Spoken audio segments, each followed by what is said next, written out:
Hello! And first off, may I give a shout out to the Diecast modelers community over on Facebook and YouTube. We're a great bunch of modelers, all combined together from all over the world, and we're there to give help, assistance, chat. If you haven't got a YouTube channel, we're there so you can post your work on there. Like, it's a group and we do challenges and we have meetups if anyone's able to meet up. Go to modelers swap meets for buying the actual diecast, so it's an absolute mine of information. So if you haven't joined up on Facebook or on YouTube, I'd highly recommend it, as there's a great bunch of guys there, always willing to give advice. Anyway, let's get on with today's video, which will be airbrushing and giving the basics on it and the basic ideas for starters, and indeed more advanced giving ideas. Here we see a selection of equipment you can use, including the airbrushes, stirrers, pots, dropper bottles, funnels, pipettes. There's a few things at the moment.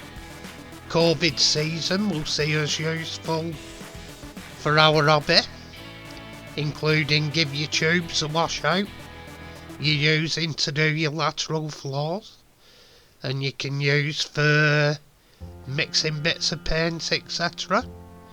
As you can see there, they are the things we use. Cut the ends off your lateral floor kits, you can use them as stirrers. The sticks, if you're going to pollute things, you might as well repurpose them, because of the amount of pollution that's going on at the moment with lateral floor testing. If you can reuse the items, it all helps out with pollution. In fact, some of the lateral floor kits, you even get small bottle droppers, dropper bottles as well, that you can repurpose for like mini paint bottles. Anyway, onwards. The origins of the airbrush go way back further than modelers using them. Originally, they were intended for artists, and indeed touching up photos, and I'm sure Sophia's had some touch-ups, and what a beautiful lady she was though, but I'm sure she's had some touch-ups in her time. And later on it became used as a modeller's tool as well as an artist and photographer's tool,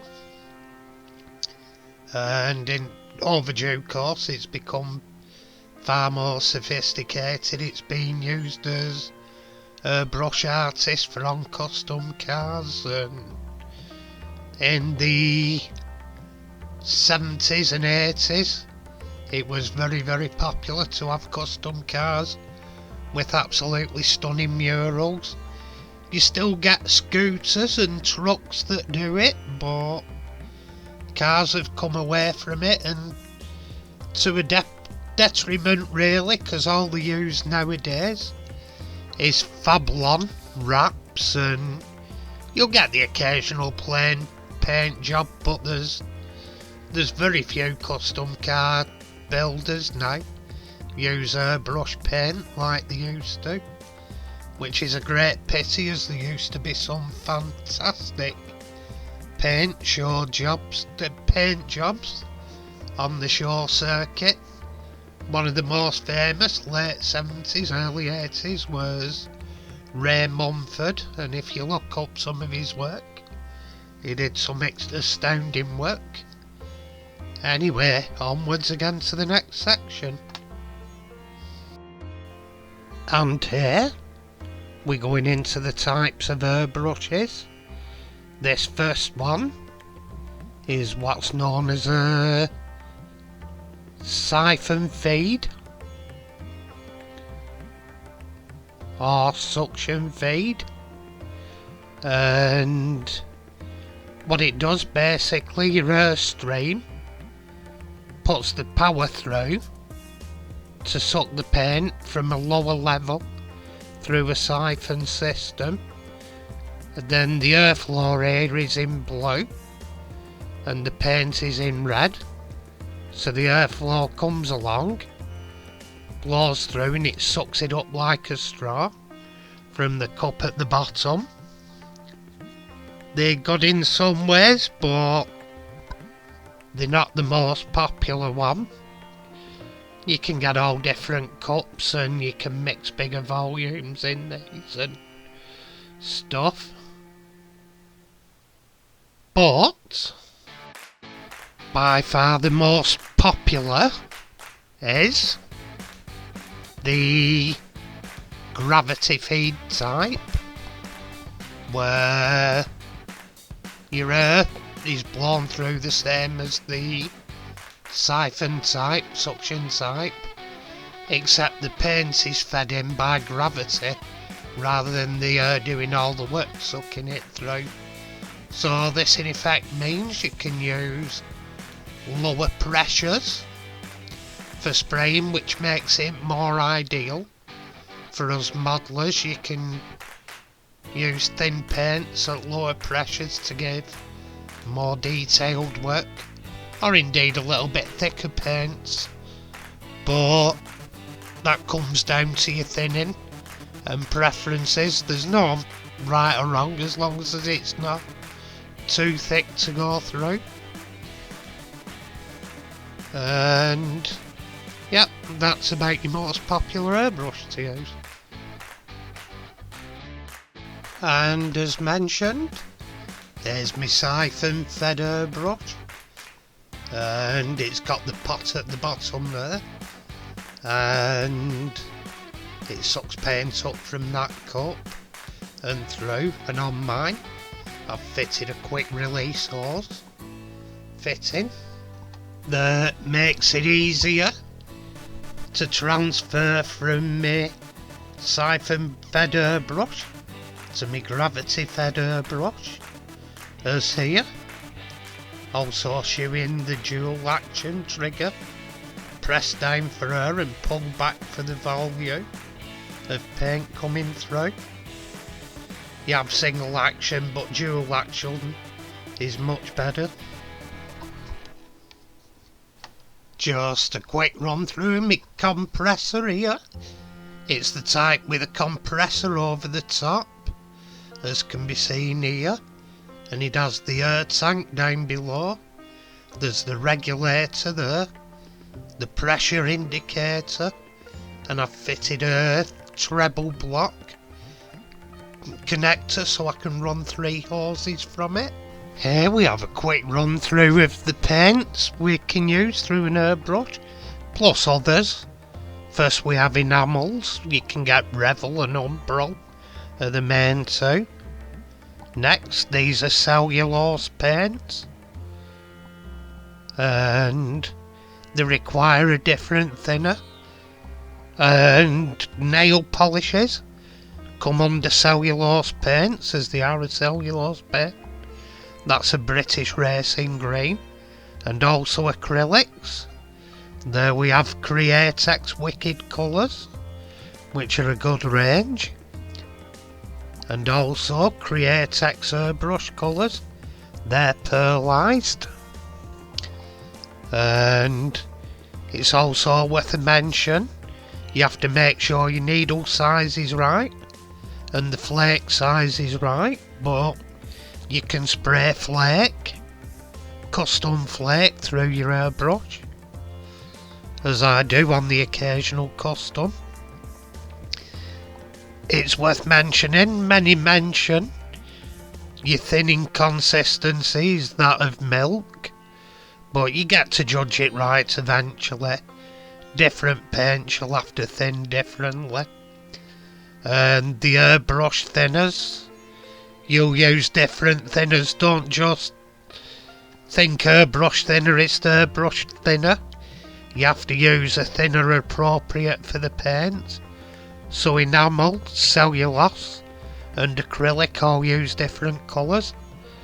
And at this point I'll give a shout out to Andrew over at Maple Leaf Customs and his video on making your own airbrush cleaner and your airbrush thinner for acrylics is well worth a watch. Go and give his video a watch, it's an interesting video and it'll save you money. And on to the next bit. Next here we are covering masking, and first up is your common and garden masking tapes like Tamiya decorators tape, etc. Tamiya do two sorts, the yellow type as far as I'm aware, and they do a white type for finer work that bends easier and does curves easier.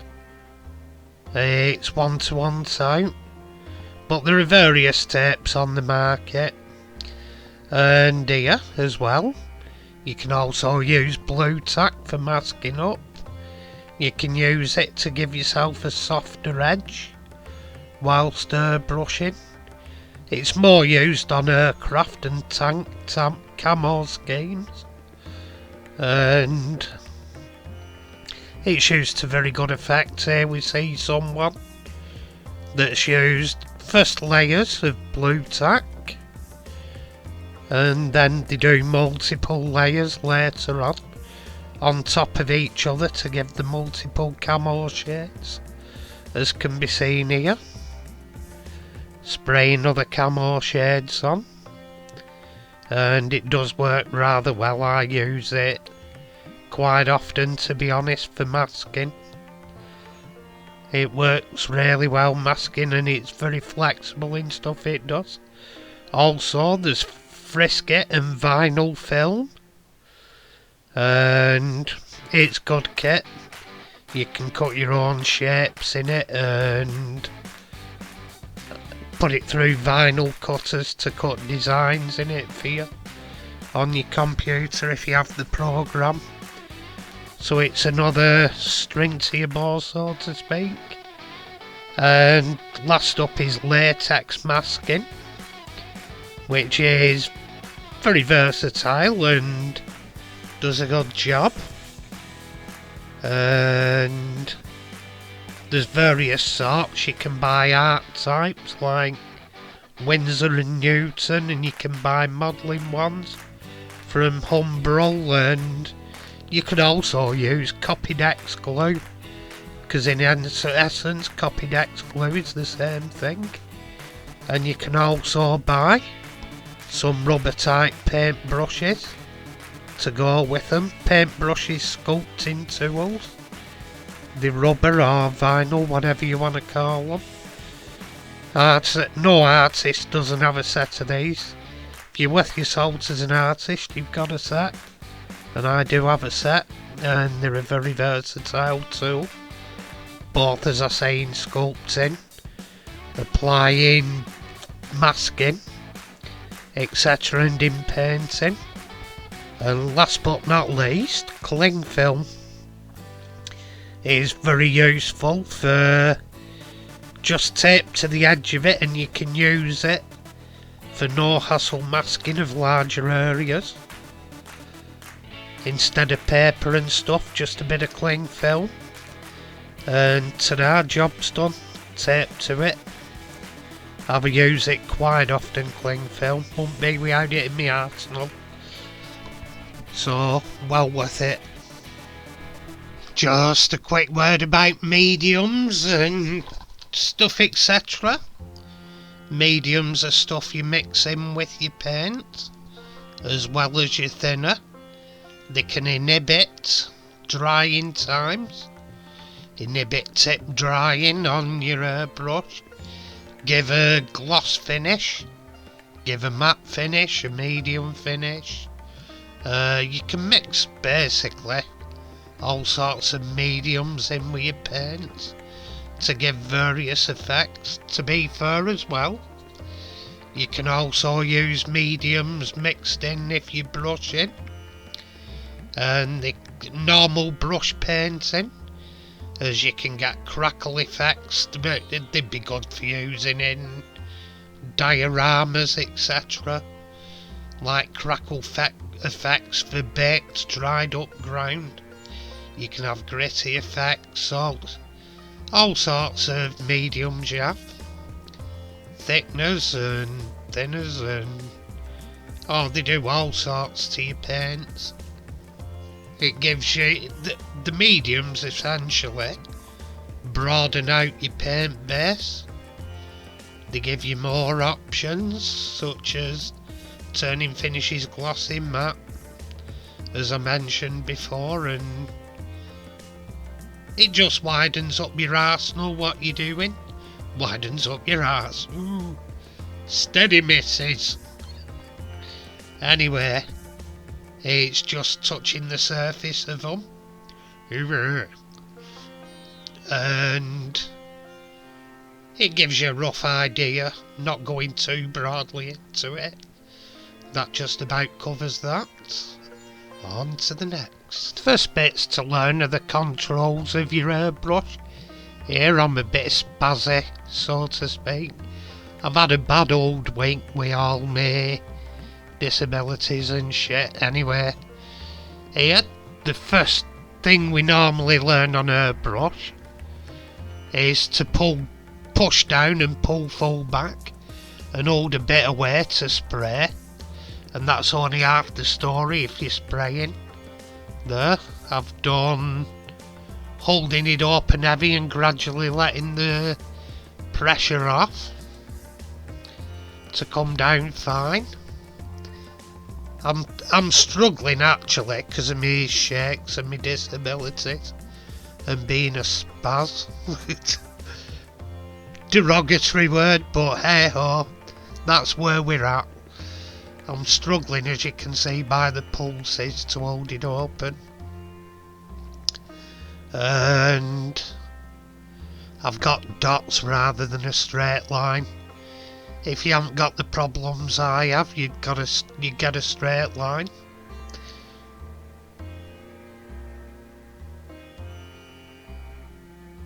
As I say, I tried as much as I could, and it's not so much the airbrush's fault as mine.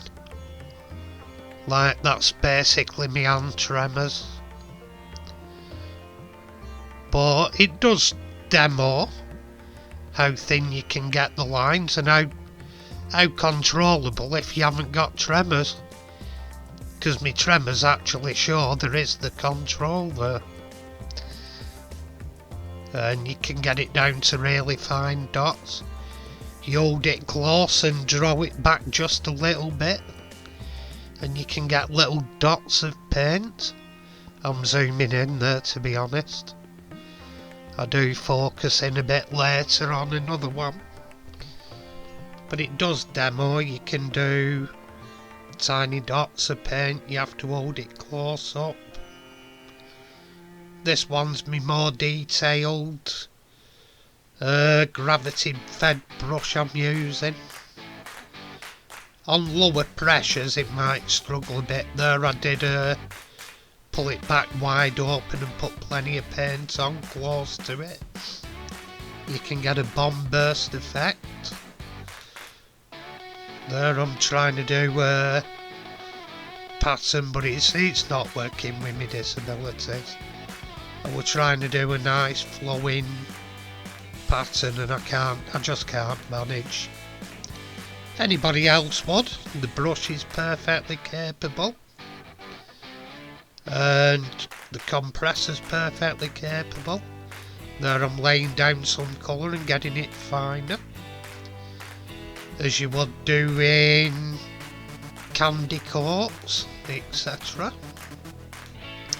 Or coats for fading.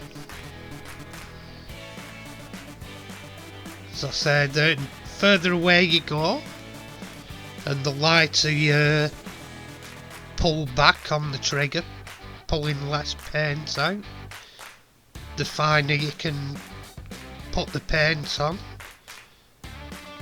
As you can see, that's a really fine misted line there. It's all practice and all getting used to it. As you say, you can have rattle cans are good for basic paint layering. When you get down to 1/64th and trying to fade, it's not an easy job with a rattle can. If not near, I wouldn't say it's impossible, you can manage it, but an airbrush makes it about 1,000 times easier. And also you can use different things to mask up with. As well as these effects, you can use the masking effects. You can use things like combs, and you can use paintbrush bristles painted up to give the effect pushed onto the paper and held still to give the effect when you spray through it of grass blades or hair. There we are, just further back and spraying lightly, a light coverage. Basically, there you are, back in a light coverage. The whole thing I like the airbrush for is the versatility. Here we see fades going on, and I've also sprayed lacquer with also metal flake in it, and fades are one of the main first things you learn. Here we're going on to a droplet effect, whereby the paint you use has to be oil based, obviously, because if you didn't, it'd mix with the water. But the effect is you spray a mist of water through a vaporizing spray, like a squirty spray, whatever you will. Gives you water droplets. The amount of water you spray depends on the size of droplets, and then you spray your oil based paint over the top of it. Allow the droplets to dry overnight, or you can put them on top of a radiator for the heat to dry them out, and the paint will go on to the paint you've already sprayed. And the effect it will give you is as here. You'll get like a raindrop effect, and I've used it on one of my builds before now, and it does give a good effect. It's a known custom effect in custom car world, and the beauty is you can make your drops as big or as small as you want through your vaporizing spray, and then once it's done, obviously you spray over the top of it with clear to give you more depth, and the detail comes out, the colours come out, and overall it's a good effect. But there's loads of different effects you can try on the airbrush. This is just one for an example I've given. So, what does all this mean for us as diecast modelers, etc., or even artists? It means, in the case of this one here, you can mix accurate colours and spray an accurate colour rather than relying on rattle cans. You can more or less get exactly what you want to do that accurate restoration, as here on a Lesney Baja buggy. This one, if I can remember, I did it in candies. if I can remember, candy over silver. Or, on the exact same car, you can do radical customs, such as this sunburst effect, still done with candies over silver. It's the exact same casting, although you wouldn't think it to look at it, and very little's been done, except for paint and a wheel swap. I don't think I did anything on it really, apart from paint and a wheel swap. So it shows how versatile a tool it can be in laying down nice paint. That one, I really do like where I went with that one. And you can also lay down candies over paint jobs that are already on Hot Wheels.